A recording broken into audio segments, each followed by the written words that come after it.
Es necesario tomar medidas urgentes para abordar tanto la pandemia como la emergencia climática con el fin de salvar vidas y medios de subsistencia, cita el objetivo número 13 de la Agenda 2030.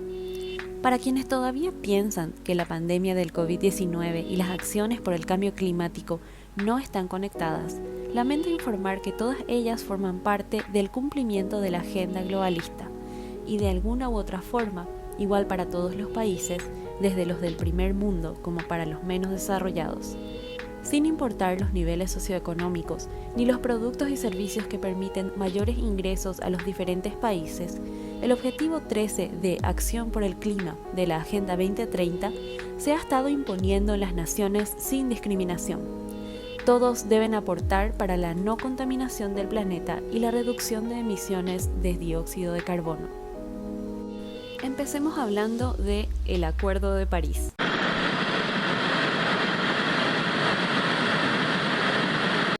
Uno de los documentos que mejor explica la forma de lograr el objetivo es el Acuerdo de París. Dicho acuerdo explica básicamente que el objetivo es limitar el calentamiento global a 1.5 grados Celsius preferentemente.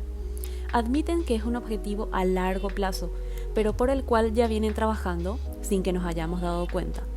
Para ello, justamente, los países deben comprometerse a la reducción de emisiones de dióxido de carbono para alcanzar un clima neutral para mediados de siglo.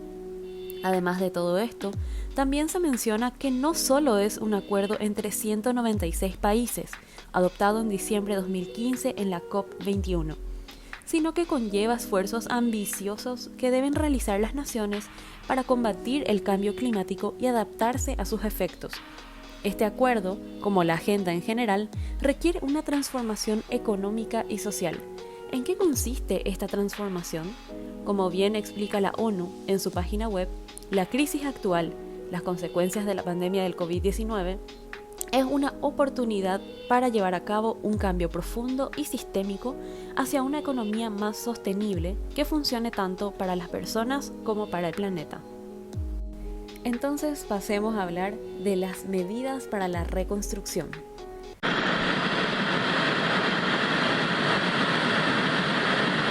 También, según se explica en el objetivo 13 de Acción por el Clima, se han propuesto 6 medidas favorables para que los países se dediquen a reconstruir sus economías y sociedades luego de la larga pandemia.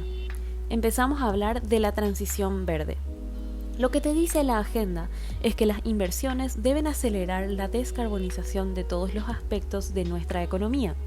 Lo que realmente quieren y no te dicen es que la descarbonización significa una tremenda inversión en las empresas con el objetivo de utilizar energías más limpias, y ante esto iniciarán con impuestos para aquellos que no se adecuen a la nueva forma de industria. Esto implica cambios radicales también en las formas de transporte, de producción de energía para obtener electricidad y poder hacer funcionar maquinarias, y también hasta en la manera de alimentación.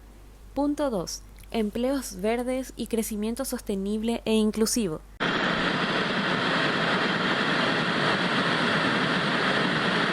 Lo que te dice la agenda es que las grandes compañías están llamadas a implementar políticas internas para el crecimiento sostenible de las mismas y así contribuir a la reducción de emisiones y distintas formas de contaminación. Lo que realmente quieren y no te dicen es que van a crear nuevos impuestos que en realidad venderán la idea como premio de no impuestos a las empresas que implementen acciones por el clima, además de que limitarán a las que no se adapten y estarán destinadas a la pronta muerte civil empresarial en el ámbito de los negocios.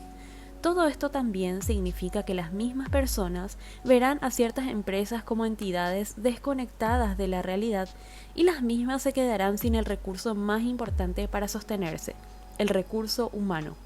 Como sabemos, cambios en la forma de producción y obtención de energía implican grandes inversiones, que al final solamente las empresas de porte multinacional podrán sostener, lo que conllevaría a la desaparición de pequeños emprendimientos. Punto número 3. Economía verde.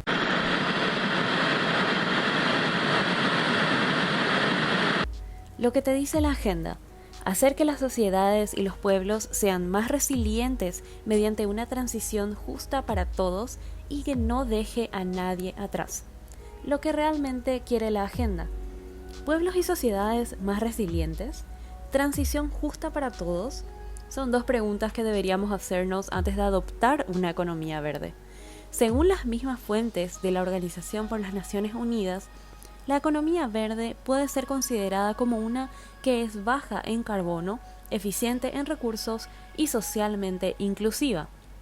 Cuando hablamos de implementación de la economía verde, directamente hablamos del ataque a los sectores productivos, agricultura, ganadería, pesca y todo lo que implique el uso de la tierra.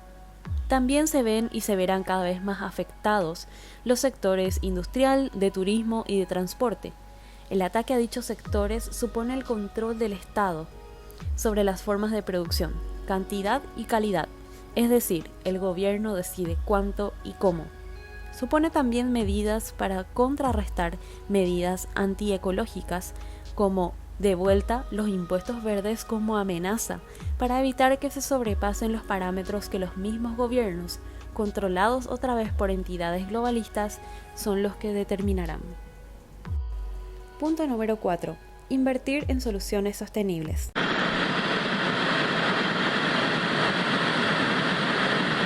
Lo que te dice la agenda es que los subsidios a los combustibles fósiles deben desaparecer y los contaminadores deben pagar por su contaminación.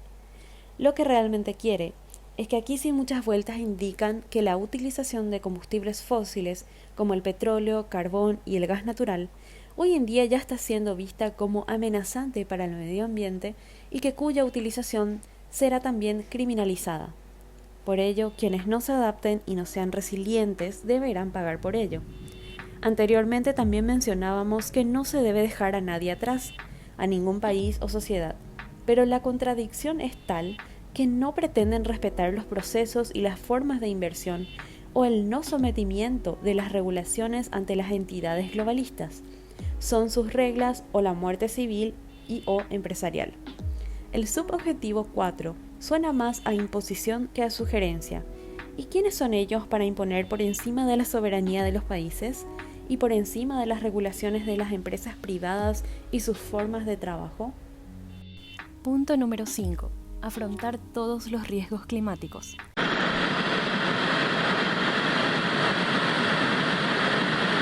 Lo que te dicen es que cualquier acción en contra o falta de acción por el cambio traería riesgos climáticos, es decir, olas de calor, inundaciones, sequías, olas de frío, temporales de viento, tornados, entre otros sucesos climáticos, y debemos afrontarlos a sabiendas de que el ser humano es el culpable. Lo que no te dicen es que los distintos sucesos climáticos son, como su nombre indica, sucesos. Significa que existen desde siempre, incluso desde antes de la existencia del ser humano, y que el clima de por sí tiene variables infinitas de cambio. La existencia del ser humano no tiene tal incidencia en la modificación del clima. El sistema globalista siempre ha querido vender la idea de que el hombre es el culpable, tanto por superpoblarse como por contaminar y realizar acciones del día a día sin tener en cuenta el daño que hace al planeta. Si indagamos en la historia, la cuestión del cambio climático solo ha cambiado de título. Primeramente se llamó ruptura de la capa de ozono, luego calentamiento global y actualmente cambio climático. Como anécdota, incluso graciosa, relacionada al tema, es sabido que Al Gore fue una de las figuras más fuertes en cuanto a activismo por el calentamiento global en su momento, el cual hablaba de que dicho aumento de temperatura del planeta, cosa inmedible por cierto, podría causar los riesgos climáticos, entre ellos inundaciones y elevación de las aguas para el año 2010, misma época en la que Al Gore se compra una mansión en las costas. Además de otros motivos por los cuales es prueba viva de que la implementación de las energías verdes y realizar acciones en favor al medio ambiente son solo un cuento que venden a las sociedades en general, pero en realidad existe un mundo paralelo entre ellos, los globalistas que predican pero no aplican, y el ciudadano común. Una de las casas de Al Gore obtiene electricidad proveniente de centrales nucleares, carbón y gas natural, mientras que solamente un 3% de energía proviene de fuentes renovables como sus 33 paneles solares y energía eólica. Lo que te dicen es que ningún país puede triunfar por sí solo. Sí, así mismo dice el objetivo.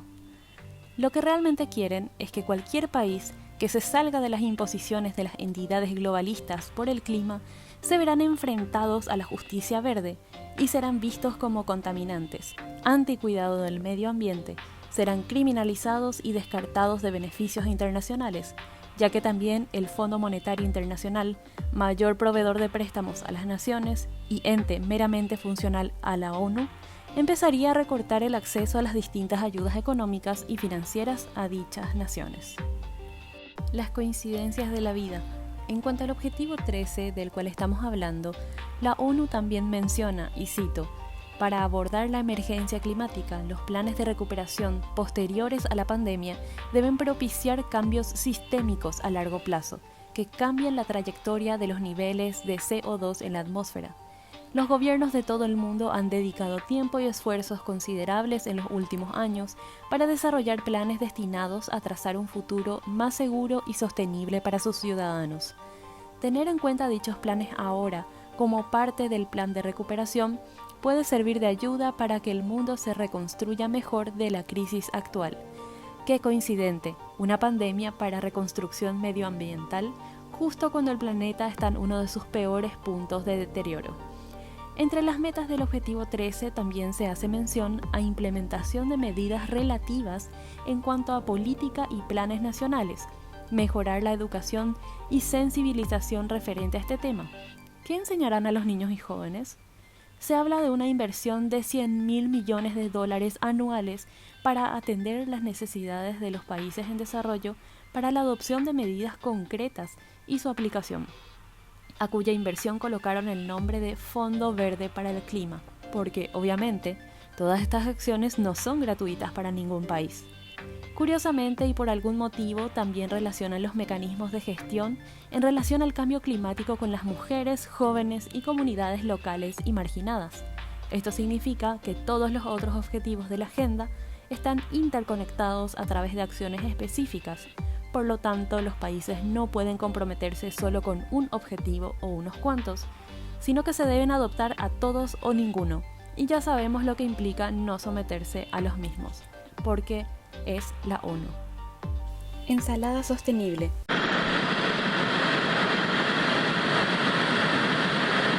¿Por qué ensalada? Porque ningún aspecto de la vida cotidiana y normal que hoy conocemos queda fuera de los ojos de la agenda globalista, mezclando así cuestiones de género, alimentación, educación, salud y economía. Por supuesto, las distintas formas de producción de alimentos, la agricultura y la ganadería, deben estar dentro del listado de sectores a ser controlados por los estados y la agenda, ya que ambas actividades consisten en el abastecimiento alimentario, pero sí también en la contaminación del medio ambiente.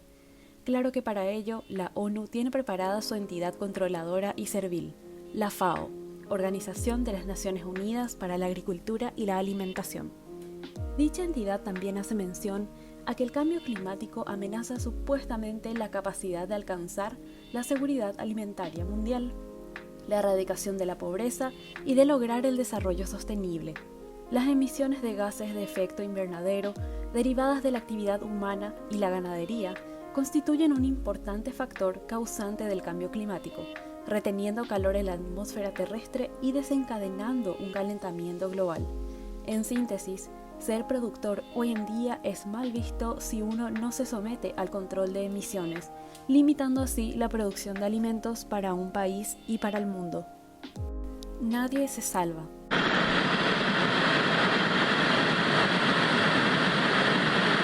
Solo para dejar en claro que no solo se trata de una cuestión política tal como la conocemos, sino que se ven implicadas cuestiones ideológicas, económicas, sociales, educacionales y hasta de salud.